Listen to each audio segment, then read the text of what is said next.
Ces magnifiques lieux d'autrefois ont été revisités en photographie, en histoire et en vidéo. Voyons ensemble chacun d'eux pour en savoir toujours un peu plus sur notre patrimoine.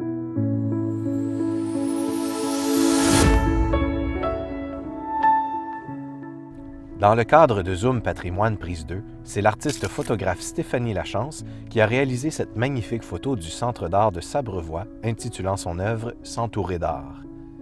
Cette dernière a d'ailleurs remporté le prix du public de l'édition 2020.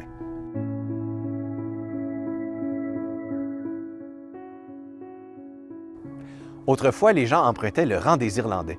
Aujourd'hui, c'est sur le chemin bord de l'eau que se trouve cette charmante petite église en pierre des champs qui loge maintenant le Centre d'art de Sabrevois. Cette église anglicane date de 1848 et présente une architecture qui rappelle les principes de la Cambridge Camden Society. Le style néo-gothique est prisé par les ecclésiologues anglais de l'époque qui souhaitent redonner à l'Église un rôle davantage spirituel et empreint de symbolisme. En avril 1733, l'intendant de la Nouvelle-France, Gilles Hoccart, accorde à Charles de Sabrevois une concession située sur la rive est du Richelieu. Par la suite, c'est Gabriel Christie qui acheta la seigneurie de Sabrevois avec son associé Moses Hazen en 1764.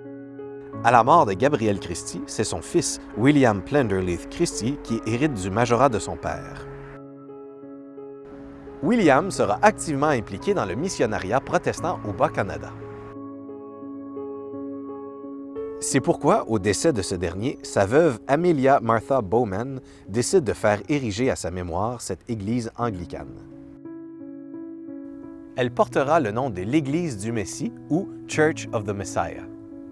Le Centre d'art de Sabrevois, le CAS, est né de la volonté de sauvegarder cette magnifique chapelle anglicane qui possède une acoustique exceptionnelle.